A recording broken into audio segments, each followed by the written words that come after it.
If you want to continue to follow our adventure, click subscribe. So you don't miss anything, click the bell notification. Last on the road, subscribers and followers.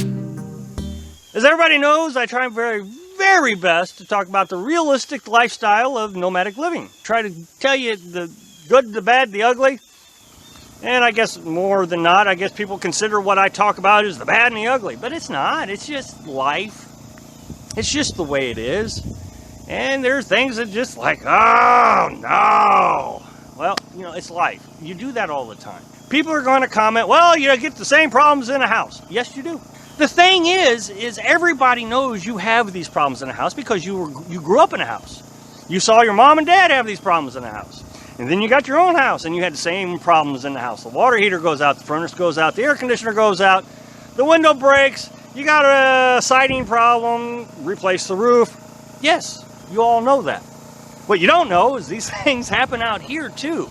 And so when I try to bring you these videos, I try to bring you these videos that talk about, yeah, you got to replace the roof. You got the water heater that went out. You got the electric went out today. So today I'm going to talk about some of these things that it's like, man, not now, but there would have never been a good time. It'd be like your water heater goes out in the middle of the night. You get up, you go take a shower, and there's no hot water.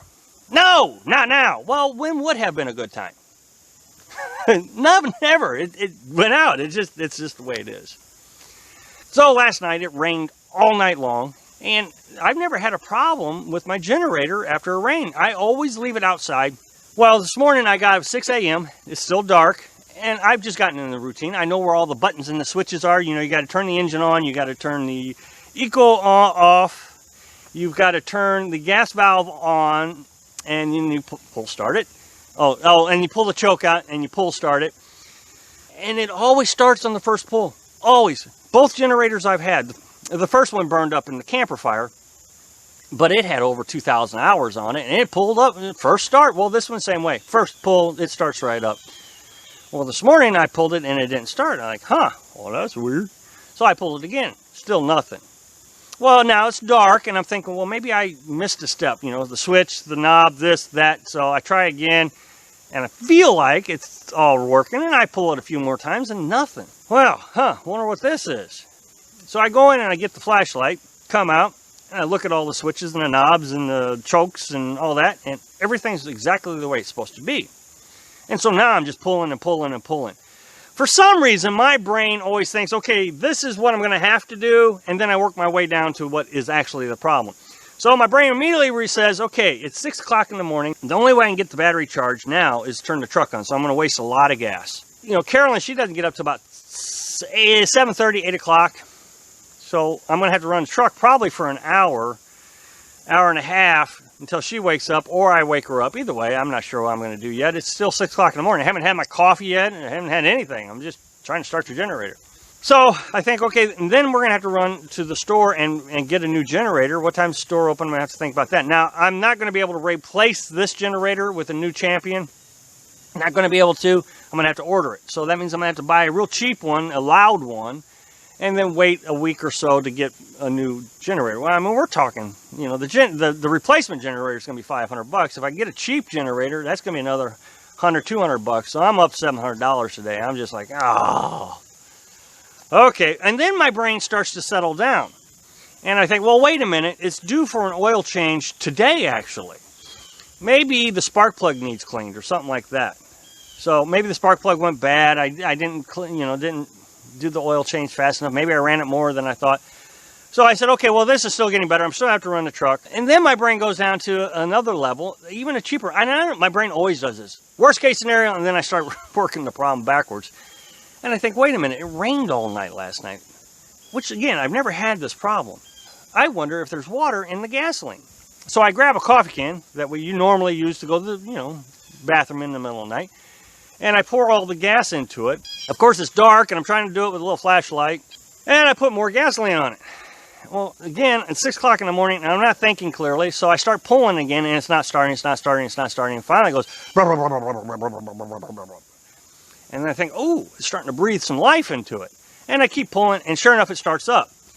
Well, what I hadn't realized was the carburetor still had water in it. It had to get all that water out with all the pulling.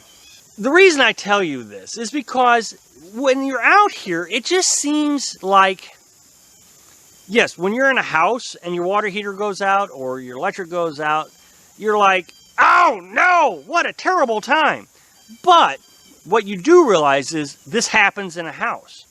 For some reason, when you're out here, you think, this is the worst thing could ever happen.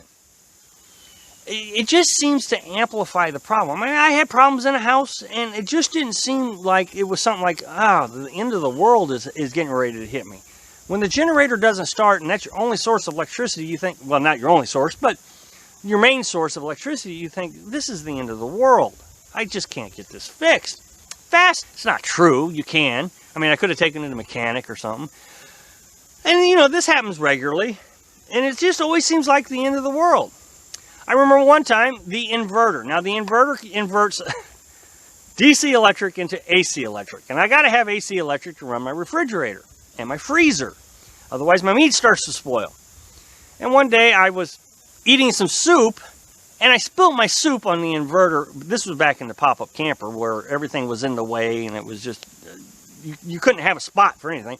Anyway, I spilled soup on the inverter, and it shorted out. Well, I immediately took it off the wall, unplugged it, unscrewed it, tried to dry it out the best I could, and it was just hopeless. It just never did work.